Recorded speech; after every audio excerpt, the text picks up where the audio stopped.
please tell me the war and the branch of service that you were in? I was in World War II, U.S. Army, and my branch of service was the anti-aircraft artillery. Mr. Rizzo, could you please tell me what your rank was, your highest rank? Technician 4. And can you tell me briefly where you served? I served in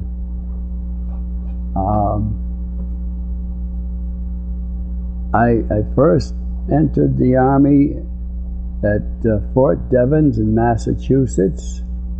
Then I was sent to Camp Davis in North Carolina, and then we shipped out to England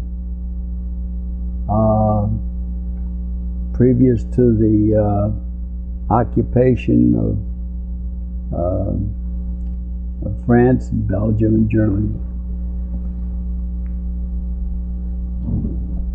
Now, did you draft or did you enlist? I was drafted. And where were you living at the time you were drafted? I was living in Hartford, Connecticut.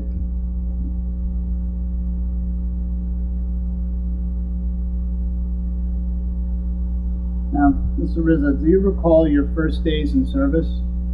I sure do.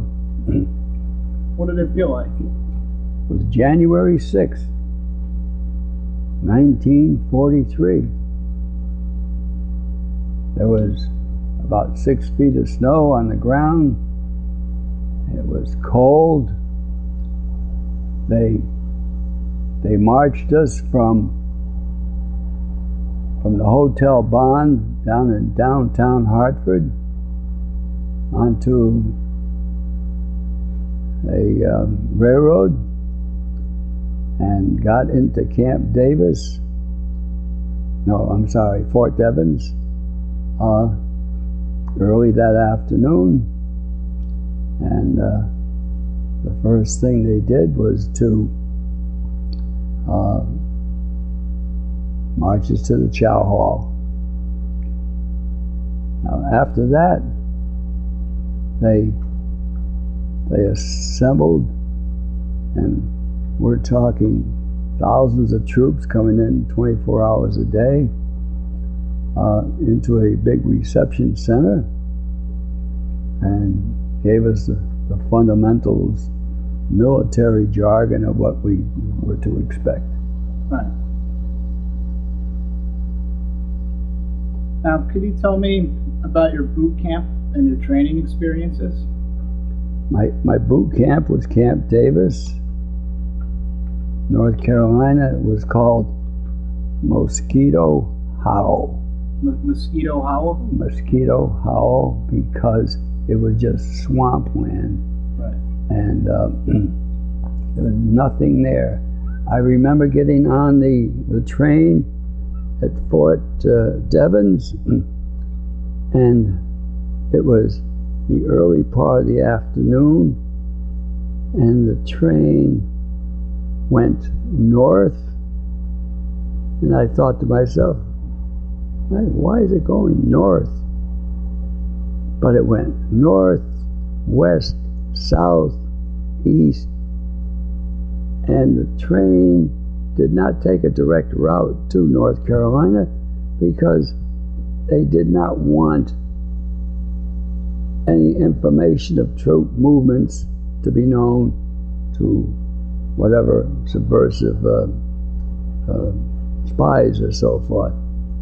And we pulled into Camp Davis about 3 o'clock in the morning, and it was a long day, and I thought to one of the fellows, I said, what the hell are we doing here? I haven't seen a town in the past 40 hours. Yeah. So we disembarked. They said, grab a cot in the warehouse there, and grab one of those Quonset huts and go to sleep. And we woke up the next morning, And that was, it was in a Quonset hut that had two little charcoal stoves, and we were freezing. Right. That was the start of my boot camp. Now, how long was the train ride? So, because you said they took an inland, kind of like an inland route. How many days did it take to get from Massachusetts to Camp Davis in North Carolina? All from Hartford to Davis, maybe took about 4 hours. Oh yeah. But from Fort Devens to Davis took us about 14 hours. Wow. And you got in at 3 a.m. so. 3 a.m. And I knew that we were out in the boondocks because looking out the window of the train, I hadn't seen anything for a couple hours. It's good. Civilization definitely out there. Now, do you remember your instructors? Well, I remember my first captain. It was Captain John Walker, and he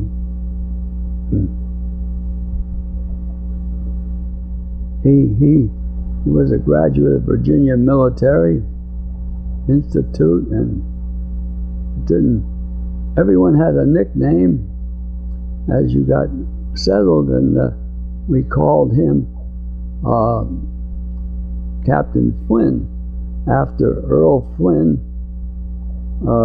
in the movies, because he was a dashing figure and kind of simulated him. Yeah.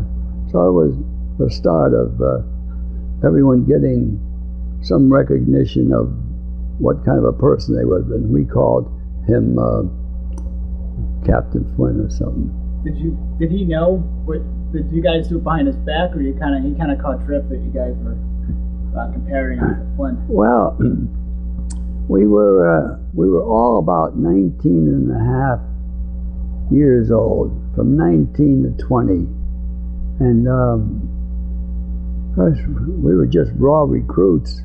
Yeah. And you just learn to kind of observe and not say too much. Yeah. Now, how did you get through it? Well,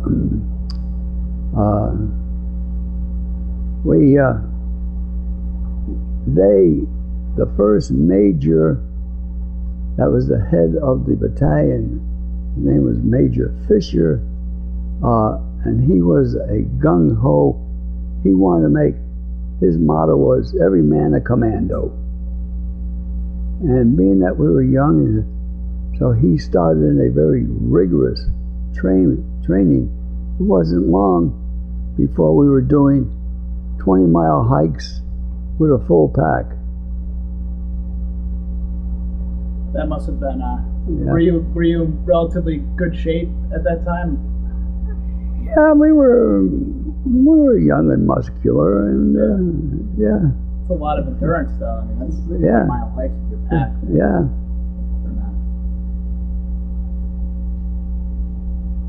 Now, moving onward here, about some of your experiences. Again, can you tell me the war that you served in? World War II. And can you tell me more specifically where exactly you went? Well, I can tell you where we went, but let me preface that by saying that we did go on Louisiana maneuvers. So this was in the state after basic. So you went to Louisiana? We went from North Carolina to Louisiana, and we went on maneuvers. And that was quite chaotic. We were assembled in an area, and they were cluing us in onto the locale and so forth, and the captain made the statement, now some of the things you have to watch out. They have a coral snake down here, which is a very deadly snake. Venomous? Venomous, yeah. So here we are, kind of with our vehicles, and all of a sudden, here's a coral snake crawling into the area. Well, can you picture 180 guys scrambling all over each other, trying to get away from this situation? Yeah. It was hilarious. But we had to learn to deal with, they call them chiggers down there, which is like a deer tick, but they call them chiggers. And they would bury right into your ground, into your flesh. And you took your cigarette and put it near the chiggers to back out. And you tried not to break the head of it so you would get it. But that was something you had to put up with. Yeah.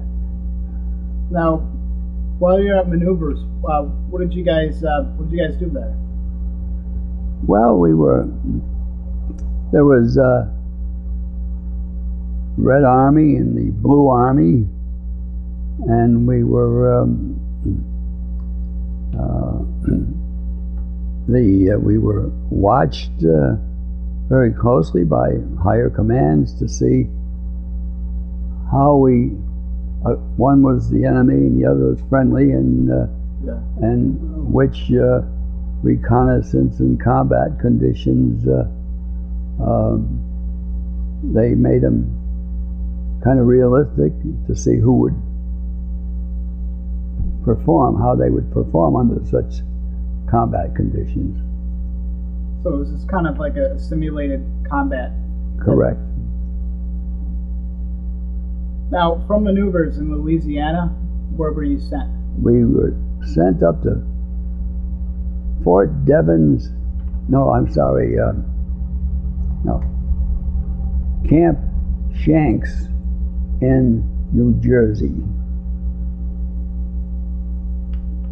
And when you were at Camp Shanks, was it Shanks? Shanks. Shanks. S-C-H-A-N-K-S.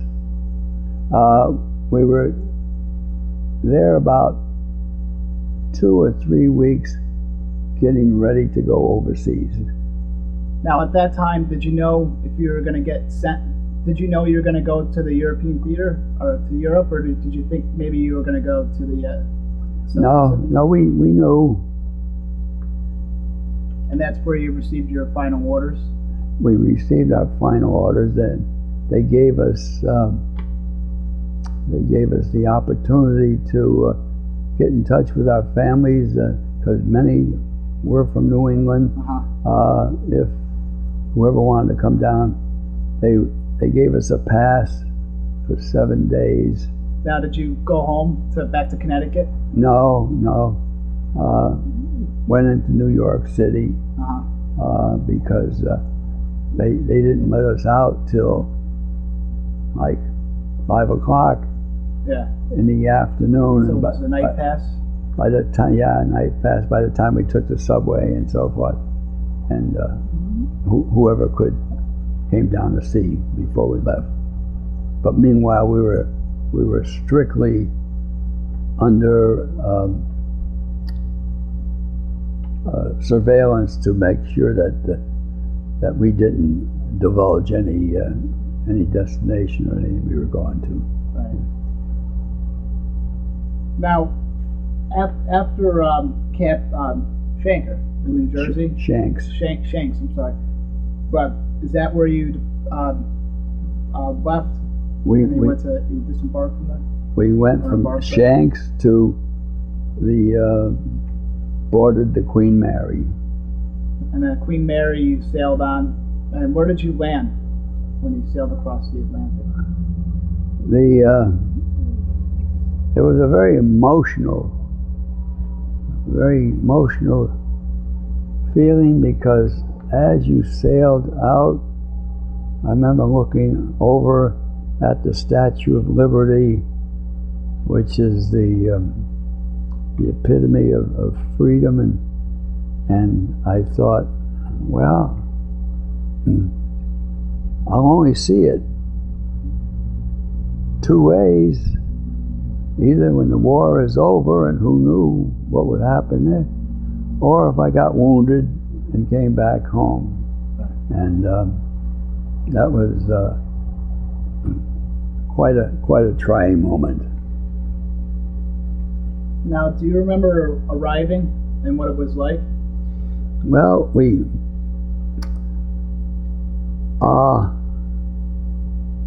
as I said, the Queen Mary carried 15,000 troops, and they slept on the decks in their sleeping bags. Every spot was taken. It took us 5 hours to get our first meal. They only fed you twice a day for the first day. And the significant thing is that we saw them loading all these provisions, and when we had our breakfast, they gave us stewed kidneys for breakfast. Wow. An English breakfast. It was just an upchuck thing. So from there on, we arrived in Scotland because we traveled due north unescorted, because the Queen Mary could outrun a submarine, and we got into Glasgow, Scotland. Okay. Now, I was part of the advanced detachment to go into Shaftesbury, England, where we were going to stay, and to help set up the camp. And I remember the first breakfast, we got in, everything seemed to happen in the middle of the night with the Army. Yeah. It was about 3 or 4 in the morning. We pulled into our camp area in Shaftesbury. They had the kitchen set up, and we were hungry. We put our mess kit out, and they threw some cornflakes or something, and some milk, and they said, "You want more cornflakes and milk?" I said, whoa, yeah, sure. Never refused it. Yeah. They had some scrambled eggs and some bacon, and the guy's servant says, "You never put your mess kit back. You always just leave it there." He says, "You want more?" I said, "Oh, wow, sure."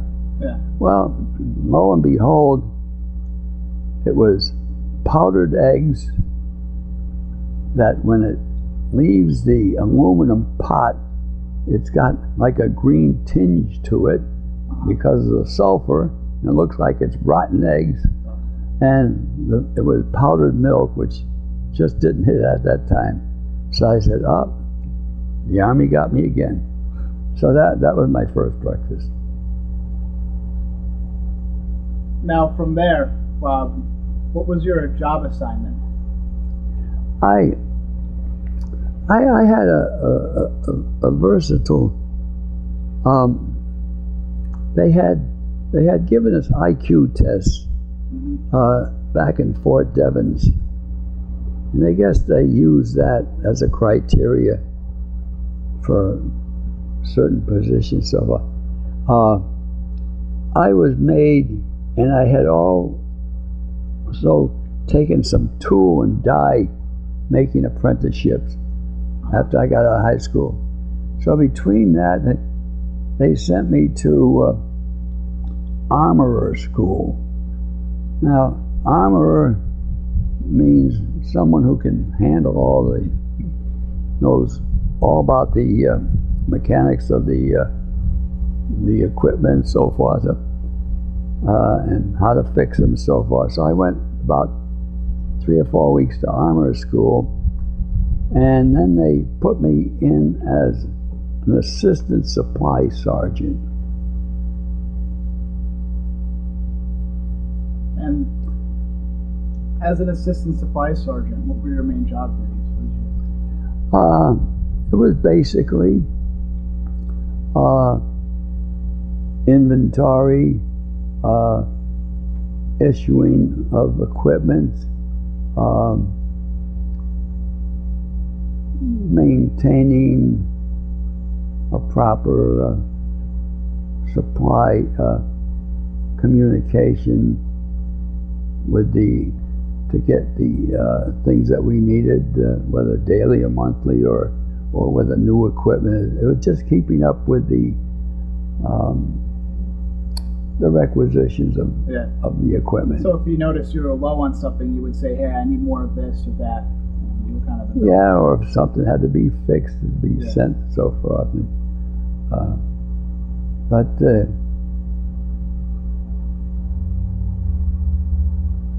But England, we started to participate in firing practice down on the coast.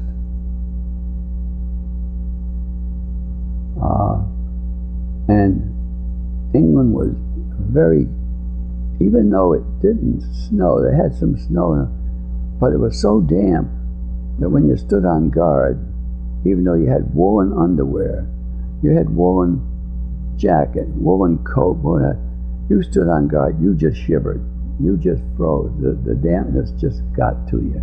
Yeah. So it was pretty. And heavy training on airplane identification. Did you receive that back in the States? No. Well, we did receive some, yes, in the States, but we got really concentrated on it in England. In fact, if we wanted to go on a pass, we had to identify a model airplane if we put it in the back of us and felt it and try to figure out what airplane it was by just feeling it in the back of you, feeling the contour of That was a test they gave to you? Before you went on pass. Wow. Overnight. Not overnight, but nightly pass, yeah. So you were able to identify all the enemy planes and your planes too? Our planes, but mostly enemy planes. And enemy planes were many types, but basically the fighter planes. Right. Because the Germans didn't have that many bombers. Yeah. Now, did you see combat? Yes. We were a detached outfit. We were one of the first half-track M16s, which has a quadruple 50, and the M15, which has the 37 high velocity with the twin 50s. We were one of the first outfits to get it in Camp Davis. So we sort of set the training regimen of that type of outfit. Now, we also maneuvered in England with the 3rd Armored Division, and consequently, the 3rd Armored Division was very pleased with what they saw of our capability, that they asked that we be part of the 3rd Armored Division. Now, I say that because we found out later in our history that the outfit that supplemented us on D-Day had suffered 30% casualties. That was the outfit that you replaced? Yeah. For the 3rd Armored? Yeah, we replaced. We were supposed to go in on D-Day, but through whatever maneuvering, we became attached to 3rd Armored, and we went in on D-18. So you went in on D-18 with the 3rd Armor. 3rd Armored Division. Now, as you moved onward with them, were there many casualties within your unit? There were some, but fortunately, not too many. We did have some of our biggest casualties about 3 or 4 weeks before the end of the war. We had one track, 5 guys that got blown by a Panzerfaust. Panzerfaust is like a bazooka. Yeah. That knocked out this track, 5 tracks in one. And we also lost our general about 3 or 4 weeks before the end of the war, Major General Rose. How did that happen? He was a general that was right up front, and they got ambushed by a German tank, and to this day there's question as to, they claim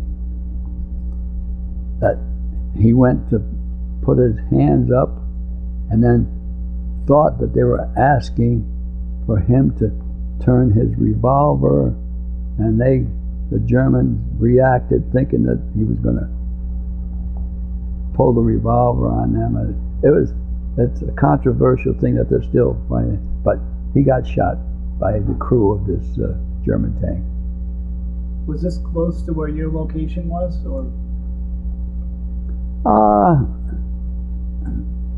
Within striking distance. Within striking distance. Our primary, the anti-anything designation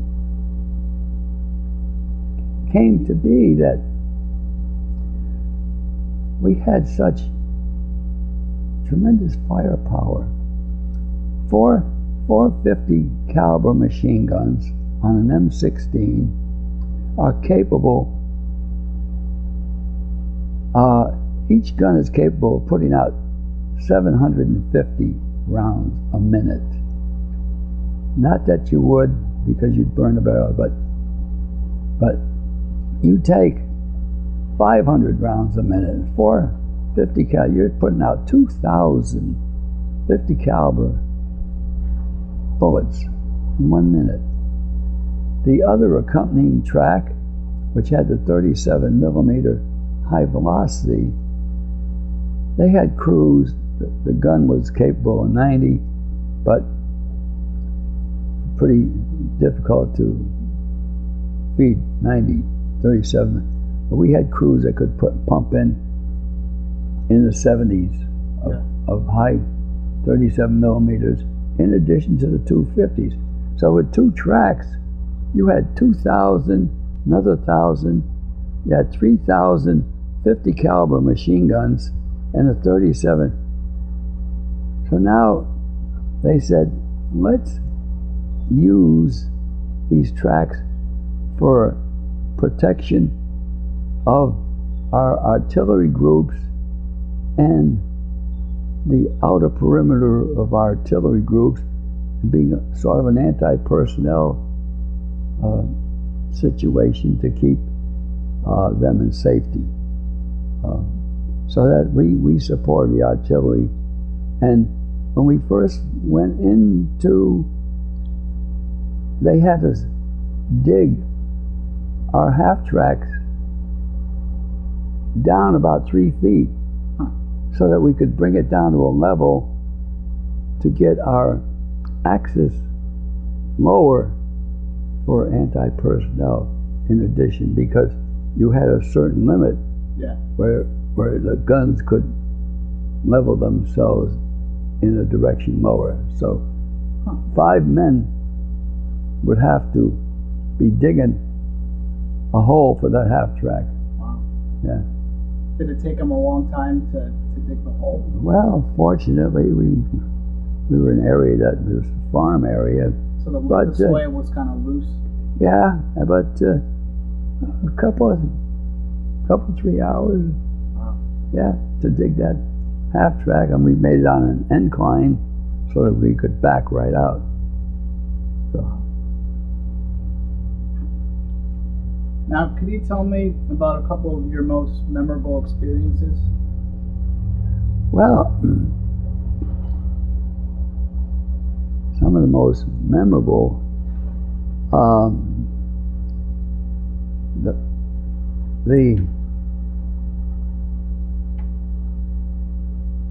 the Battle of the Bulge was really the turning point of conditions. The 3rd Armored Division, we moved from a stalemate up by the Hurtgen Forest. The division turned around and did 90 some odd miles in one day, one division. Now the division, 3rd Armored Division, was one of the largest divisions. It was about 22,000 men. But the weather conditions were so bad, cold. We didn't have no boots. We just had our army shoes. We had leggings. We had just little woolen gloves, and we just froze. And there's no no airplanes. No airplanes could fly, because the airplanes were our salvation. The P-47 Thunderbolts were the workhorse of the Air Force. And because the German tanks were so far superior to our tanks, our Sherman tanks only had a 75 millimeter. And what did their tanks say? They had a 88. The 88 German tank was just a superlative thing, and their Tiger Royals. Our shells would bounce off their Tiger Royals, especially on the front part. So the most momentous thing of my whole time there was, if you can picture maybe 200,000 troops, and here's the skies are dim, and all of a sudden, this was December 23rd or 24th, the skies opened up, and here's, as I'm saying this, I get goose pimples. Skies opened up, and here comes our Thunderbolts. We knew at that point that we could stop the Germans. So from that point on, it was a turning of the Germans that had taken advantage of that weather and so forth to have pushed into that bulge. And from that point on, we started taking the offensive and putting the Germans back. So you knew at that time that was the turning point of the whole war. That you had the American troops had the control and the upper hand on the Germans. And if you can just picture everyone just looking up at the sky and just shouting and hollering and just waving with enthusiasm. Yeah.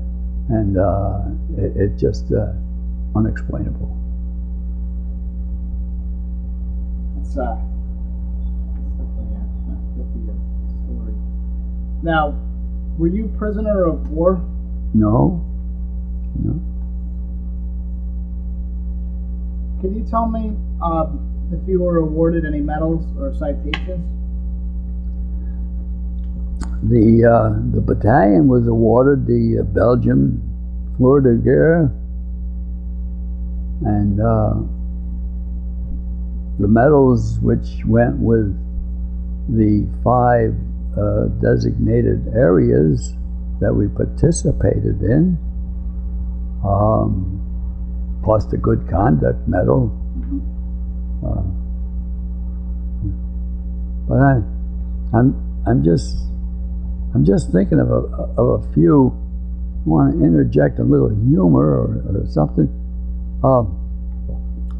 Our rations was called a 5-in-1 ration.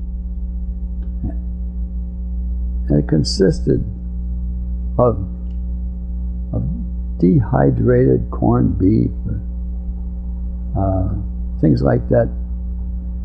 Now you had to take this can of corned beef, put it into a pot, put a certain amount of water in, and let it reconstitute itself to absorb that water so that you could heat it or eat it. Well, we had just thrown this can of corned beef in, maybe 5-10 minutes, and say it needed a half hour. We got shells started coming in. We got march order, jumped in the track. Now we're eating the corned beef that hadn't reconstituted itself so far. So now, my God, it's growing in our stomach. We could feel it pushing out, you know. So naturally, we had to upchuck it. Upchuck it, you know. And Jesus. The other thing is, our combat outfit was our woolen uniforms, because they claimed that our fatigues, when we first went in, they called them fatigues, which were green, that the German army had green. Yeah. Now you mean to tell me that it took you 4 years to know that the German army had green? Yeah. So they took that all away, and we wore woolen pants, shirts, whatever else, in the summertime, in the hot summer. And if we wanted to wash them, we took them and we dipped them in gasoline. Now, if you don't get those things, we had another march order, had put them in, soaked them. I put the things on, they are burning. The fumes from the gasoline are burning my legs. How come you put them in gasoline? We didn't have nothing to wash them in. Not when you had, you didn't know when you're going to move fast. You know, you didn't stay that long. Yeah. I don't know why, just weren't close enough to water and so forth. Yeah. Put them in gasoline, and it was like dry cleaning them. Yeah. See? Did you ever have anybody get ignited from the fumes in their pants? No, but you speak about getting ignited. Our latrine in England was what they called honey buckets. They were coal hods. That was the pot, and they had just a little canvas piece, a burlap piece, right, just between. And the farmer would come by with his honey bucket. We called it a honey bucket, because he took it. He took all the latrine and the poops and dumped them in this big cask, and they used it for fertilizer. The honey stuff? The poops and all. So he always came around at noontime when we were marched in for lunch. But anyway, the guys that were put on latrine duty would, again, for some reason, throw gasoline and rinse them out. Now, they were just clean. Some guy came over to sit down. He's going to do a squat. He lights up a cigarette, and Jesus, he blew his rear end off, you know, practically. So those are the things that kind of brighten up the day. So, what can I say? That was pretty much it.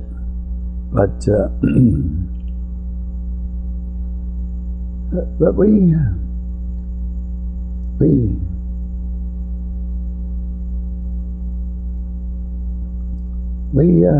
did prove that that we were excellently. Our training was excellent. Our equipment was very good, and that the camaraderie, because we all pretty much same age, same amount of years, from basic training to the end, stayed together. We did. We were given a task of guarding some women's camps, some German women camps after the war, of highly trained German women that were what they called SS, the contingent SS, which was the real brutal Germans, and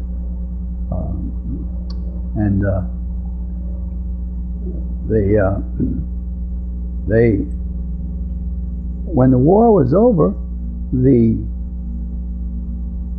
general orders was 10 years if you fraternized with a Fräulein. Yeah. 10 years if you. So the military. The military could arrest you if you were fraternizing with a Fräulein. Of course, that didn't. Did any of the guys fraternize with them? Of course they did. Yeah. That's part of growing up. Yeah. But and of course they didn't hurt to be enticed by these lovely girls either. Were they friendly? Yes, they were very friendly. They were without and these girls and women that in this this camp, they were allowed to go out and sunbathe themselves out there, and they made sure that they displayed their femininity to kind of tease the men, you know, and they knew that they couldn't be touched, you know. Yeah, that's interesting. Now, how long were you at that camp for? At the you mean after the war? Yeah, because you said you were at the female, and this was in Germany, right? In Germany, yeah. What town? Do you remember what town? Erzhausen. Erzhausen? Yeah, Erzhausen, and we weren't allowed to leave the area. Uh-huh. We were staying in German homes, but we respected. We did not trash down it. I mean, we were told to respect it. And there was guards at each end of the street so that we didn't. And at night, we used to go under the first sergeant's window, and there was a song that was popular at the time. We said, "Oh, give me land, lots of land under starry skies above. Yeah. Don't fence me in." Yeah. And we used to sing that because we were so bedraggled and having to just get stuck in that area, you know. Yeah. So. Now, moving on to a different segment here. When you were overseas and training and whatnot, how did you stay in touch with your family? We wrote letters,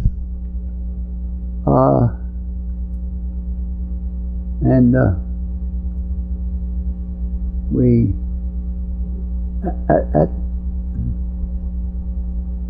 at that time they were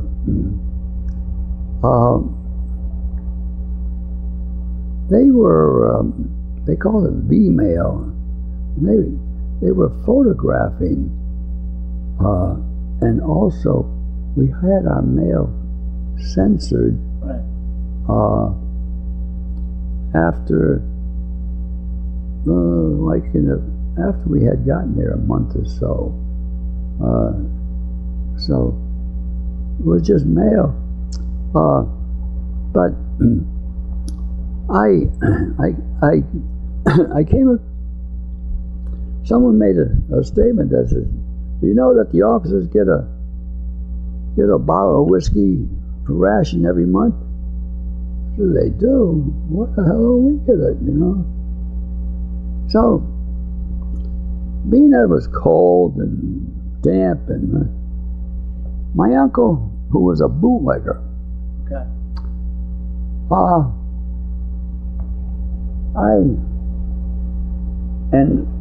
I couldn't ask for it direct, so I had to improvise. Yeah. So I wrote to my mother, father. I said, "Gee, you know that cough syrup that Uncle Jimmy used to, everybody kind of likes, and he found that everybody favored it." I said, "Gee, I could use a little of that cough syrup." I said, "Now, if you go to Charlie Germish, now in those days, a druggist was like a doctor.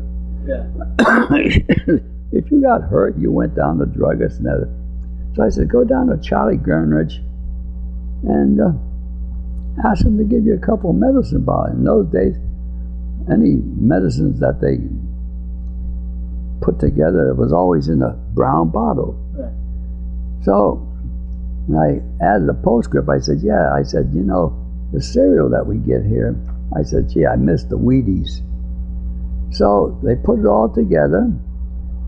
They went down to the drugstore. They got a couple of pint medicine bottles, put the whiskey in it, put it in a Wheaties box, and shipped it over to me. So you got some pints of whiskey and the Wheaties. And the Wheaties, too. Yeah. So that was that. Ingenuity, or need things for needed. Another time, we chased the Germans out of this town. There was a warehouse there, and there was all kinds of things that the Germans had confiscated. Now, cigars were very hard to get, a good cigar. So there was hundreds of boxes of cigars in this warehouse, all in these cigar boxes. So I know my father liked a cigar, my uncle was it. So I got a couple boxes of cigars. I opened the boxes. There was an apple orchard not too far away. I went, I took a couple apples, I sliced them, I layered the apple slices in the cigar box with the apples, nailed the box back, shipped it home, and that kept the cigars moist. Yeah. Because when the cigar dries out, it's whatever. That's nothing. Yeah. So they got that thing. So you see, you did things too because it dictate, Yeah. They had to use some ingenuity yeah. to improvise. Now, more on the food. You were talking a little bit about the rations and stuff. What was the food like? Was it not that good? I mean, was it all right? It was okay. It was okay. You, considering that you were in combat, they had the K rations consisted of a box like a Cracker Jack box. It was all sealed in heavy wax. So there was that was the start of instant coffee.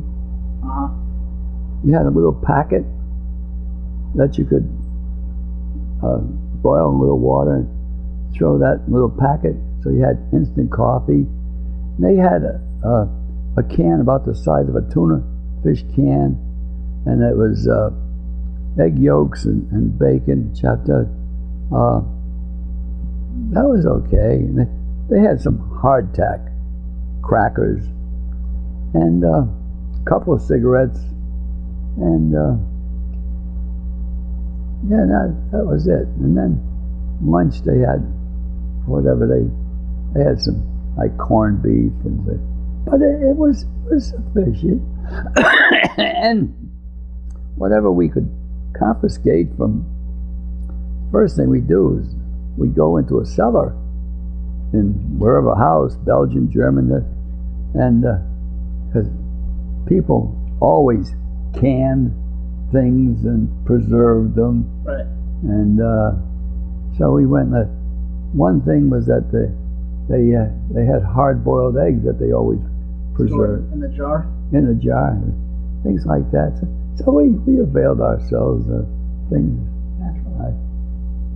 Now, did you have plenty of supplies over there? Yes. Yeah. Now, did you feel pressure or stress? You felt stress when the one time especially, but in other times, pressure right from the first night we got there. We were hit with 88 shells, artillery shells falling in all over the place, and you're just trying to get into that foxhole as fast as you can. The artillery shells, the 88s that indiscriminately falling all over the place, not too much from, but at night they had what they call bed check Charlie. They'd have a few German planes, some bombers come over, and they would just throw anti-personnel bombs indiscriminately in the supposedly the troops that areas, and you just didn't know. You had no way of shooting back at them at night, so you just dug yourself under the half tracker. So that was a little frightening. And then when of course, the Battle of the Bulge, that was very difficult. And when we were stalemated up in the Herkin Forest, was just one hell of a situation. And when we were in a forested area where we didn't have too much protection, you had to kind of bounce around. That was stressful. And if you at night when you're standing guard, you had to be, even though your eyes were just about could keep them open, you had to just push it to the extremes, because you just didn't know if some advanced taken prisoners. So that was, the night was stressful. Now, was there something you did special, especially for good luck? Was there any rituals or? Well, for a good bunk, we had a mattress pad that they gave us. It was a canvas mattress, but it was called a mattress pad, but it was like a big pillow, and we filled it with hay in England, and that was our mattress. So now our bunk was just a 2x4 put together with some metal straps on top. One guy slept on top, and the other one was right next to the floor, and the other was maybe about 20 inches above. And it wasn't the most comfortable, but you got used to it. But we had to change that mattress pad, let's say once a month. So now boys are going to be boys. So now the other barracks next to us, they're taking hay from the same we are. So naturally one guy's always going to be antagonized. Hey, what the hell are you doing taking our hay over there? No, this ain't your hay, this is our hay.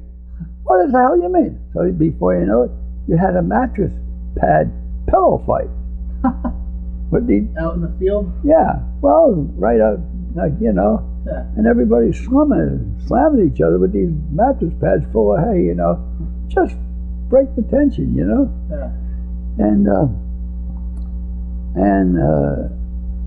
then we used to have, being that we would go out on pass and we weren't due back till 12 o'clock at night, the venereal disease health situation, that was something that they pushed very hard to protect you, and especially men going on pass. So this is a little risque, but you had to pass what they call a short arm inspection. Which is? Short arm inspection is that the battalion physician would come in and you had to take your penis, pull it back, and then force it forward to see, and he could see if there was any syphilis or gonorrhea. Gee, so they would actually check for... They would come at 2 or 3 o'clock in the morning into the barracks, because now you're all back, you know. Right. If they tried to do it and they didn't take time out from the field thing, and then they'd come 2 or 3 to do a short arm inspection. Were these doctors? Or? Huh? Were these doctors? Doctors, yeah. We had 2 doctors. So. And when you went on pass, you were forced to take, whether you use them or not, condoms and what they called a pro kit, prophylactic kit. The antibiotics? It was a kit that had a little bar of green soap that you wet and you cleaned your area, and then they had a tube of antibiotic that you broke it and you put it up your penis. Jeez. You squeezed it up your penis. Now, they had, if you were in a town of any size where there were troops, they always had a pro area where you went to. So they were, and they preached it very, very. The first time they told us about syphilis and gonorrhea was up in Fort Devens. Now, they bring us into Fort Devens. Here it is, just a big old warehouse with ice and snow, guys dragging in by the thousands. They have us take off our clothes. Why? We sit on a wooden bench for about an hour, and they're preaching the syphilis and gonorrhea symptoms and how to, and we're freezing. Why couldn't we have our clothes on? No, that's just to make it miserable for you. So they said, all right, make 2 lines and forward march. Get up 2 lines, go into the next room, and we no sooner hit the next room, boom, boom, they hit you with needles, with different immunization needles. Right. Some guys went boom, fainted, passed out, and here you are, cold, you're hot, you got a couple of needles in you, you're just miserable. I've never heard that doing that in training. Yeah. very nice.